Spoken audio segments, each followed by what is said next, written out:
there. My name is Sarah. I'm with Vintage Find Haus. It's an Etsy shop that you can shop at any time. And today I'm going to go through some of my most recent finds.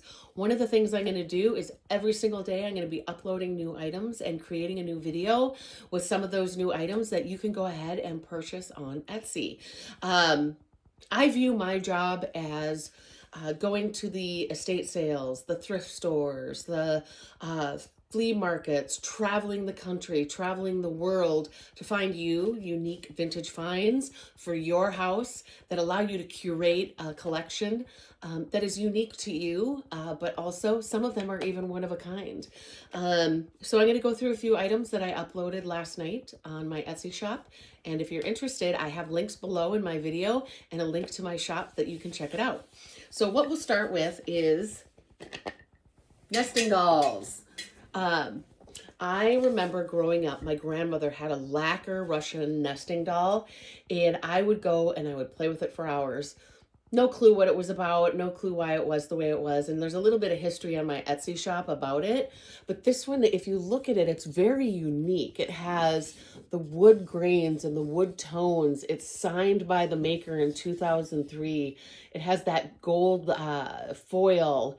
It's very unique. I think I've never seen anything like it, and it can be yours. Next up, I have a Kakeshi nesting doll.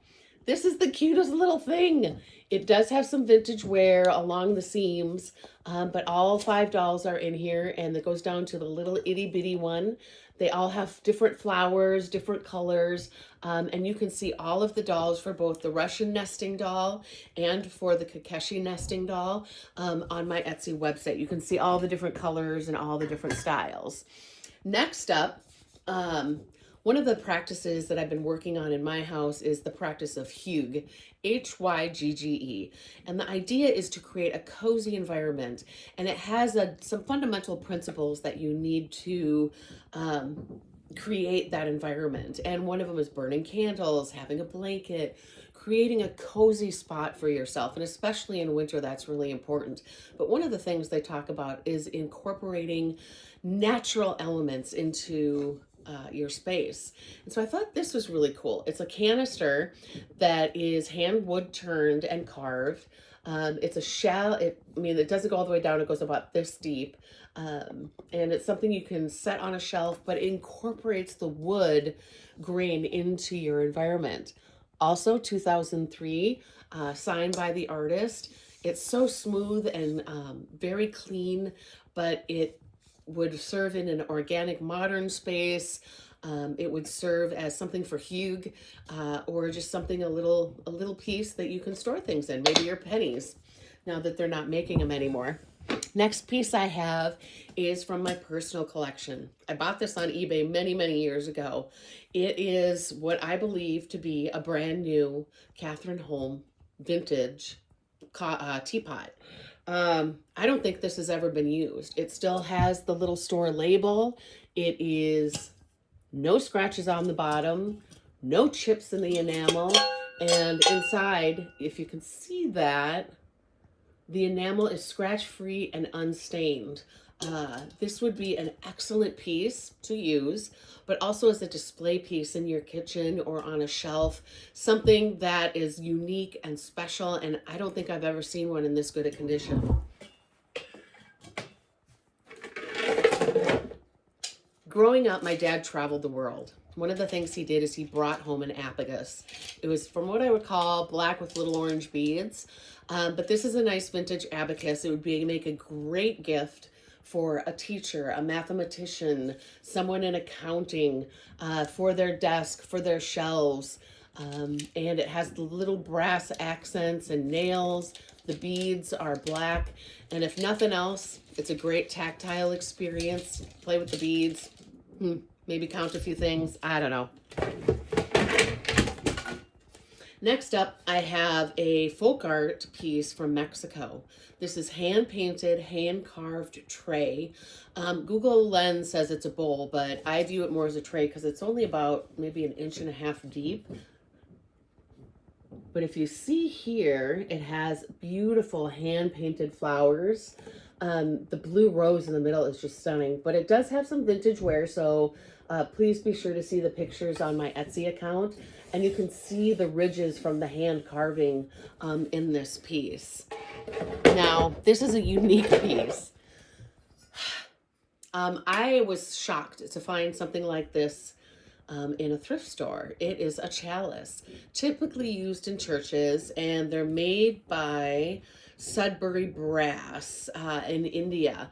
It does have some tarnish, but for the most part, you can see it's very clean, very shiny.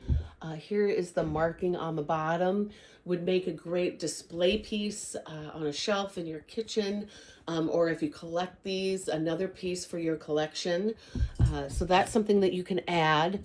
Now, I think this is fun. Do you have maybe a friend or yourself, you have safari or zoo nursery? Who doesn't need a wicker elephant in there? Or I think it's, I don't know if it's banana leaf, rattan, but it has some wire and natural weaving element, if you will, to it. It is an elephant. It has the ears, little teeny mouth. It's very clean, very well, good condition. There's, you know, like a little bit of wear in a couple different places, but for the most part, it is in excellent condition and would make a great addition in a home or in a nursery to your environment. In Minnesota, there is a potter that's very well known for his fine studio art. And I have a piece here that I acquired through an estate sale that is absolutely stunning. Now, I can't keep everything that I buy, so I am listing it on my Etsy website. It's a piece of Charles, I want to say Halling. Yeah, sorry, Halling studio art piece. It is signed by him. He is the maker, but I love this glaze. It has texture to it and multiple hues of blue. And then you got these little fins and this ribbing, and you can see the finger marks all the way down. And I'm someone who does pottery in my spare time as stress relief, but there's no chips. Here's the lid. It's very well made and would make an excellent addition to a living room, a bedroom, and a wonderful display piece. So those are the pieces that I have to show you today. Like I mentioned, for the next week, every day I'm going to be uploading a video with new pieces that you can curate at Vintage Find Haus. And I will include a link to my Etsy site below. But before I end, I want to give a shout out to Andy over at All Put Together. She has her own Etsy site and her own YouTube video channel, and she's inspired me, but also I've worked with her a little bit, and she's the one that encouraged me to start making these videos. So happy holidays, everyone. Happy New Year, and I'll see you tomorrow.